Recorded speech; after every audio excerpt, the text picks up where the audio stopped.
Ma'am, walang galang na ho ah. Okay lang ho ba kayo? Wala ho ba kayong lagnat? Di ho ba kayo dinididiryo? Di ho ba kayo nauntog dyan bago pumunta rito? Oo nga. Kaso tuwing dayo mo dito gulo ang dala mo Tapos ngayon, biglang-biglang ang saya mo nung nakalaya si Lilet. Ano ba talaga, ate? Sana naman maniwala kayo sa akin. Maski pa paano paniwalaan niyo naman ako. Patricia, huwag mo naman sirahin ang araw na to. Mabuti mo umalis ka na. Ramir, sandali! Patricia, umalis ka na. Ramir! Bye!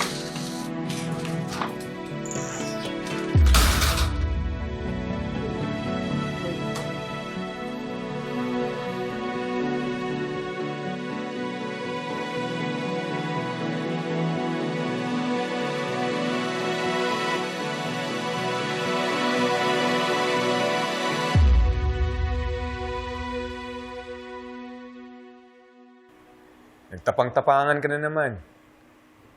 Paano kung may masamang mangyari sa'yo? Sana man lang nagpasama ka kay Chong Emong mo. Ay, kailan ka pa natuto na ituring akong bata, ha? Maliit lang ako pero hindi na ako bata. Concern lang naman ako sa'yo. Lalo pat pakalat-kalat pa yung kriminal. Pero, thank you Kasi pumayag ka sa date natin. Anong date? Pumayag ako na lumabas tayo ngayon para mag-imbestiga tungkol kay Ino. Kung siya talaga yung pumatay kay nanay. Ganun ba? Sorry naman. Akala ko kasi date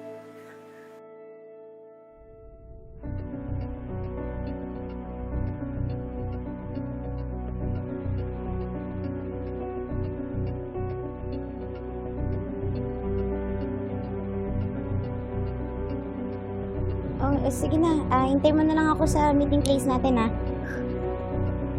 See you. See you.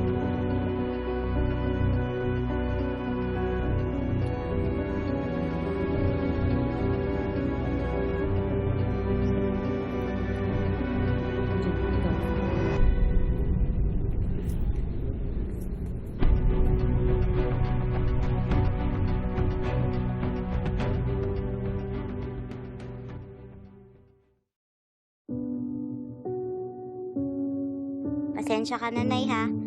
Ngayon lang nakadalaw yung anak mo sa'yo. Pero simula ngayon, aaraw-arawin ko na po. Kamusta po kayo dyan sa langit? Sana po bawas-bawasan niyo yung pagpaparamdam kay Era sa mga panaginip niya.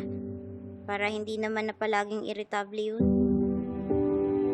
Nay, alam ko hindi pa kayo matahimik dahil hindi pa nahuhuli yung kriminal. Pero pinapangako ko po sa inyo, hindi ako titigil. Hindi ako aatras hanggat hindi pa nagbabayad yung pumatay sa inyo.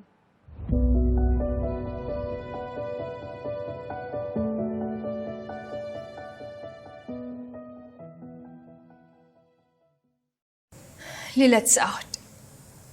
But I still don't buy it. Parang may mali. We're wasting time if we keep going after the wrong person, attorney. If it's not Lilette, then we need to focus on finding the real suspect, who, by the way, is still out there. Pero bakit kaya siya yung tinuturo ni Evelyn? You know, that's what's been bothering me. What if someone told her to do it? Kaya gusto kong kausapin si Evelyn but she's nowhere to be found. How convenient. Either nagtatago siya dahil nagsinungaling siya, or she's hiding the real mastermind.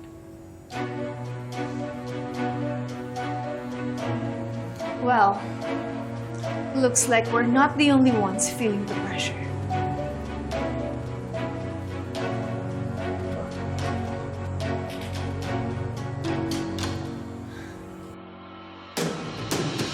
Sabi niyo, magtago muna ako.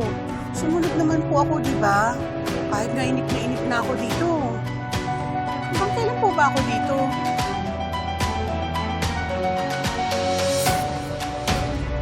bakit hindi niyo na lang po ibigay sa akin yung perang ipinangako ninyo? Magpapakalayo po ako, tapos hindi na po ako babalik dito.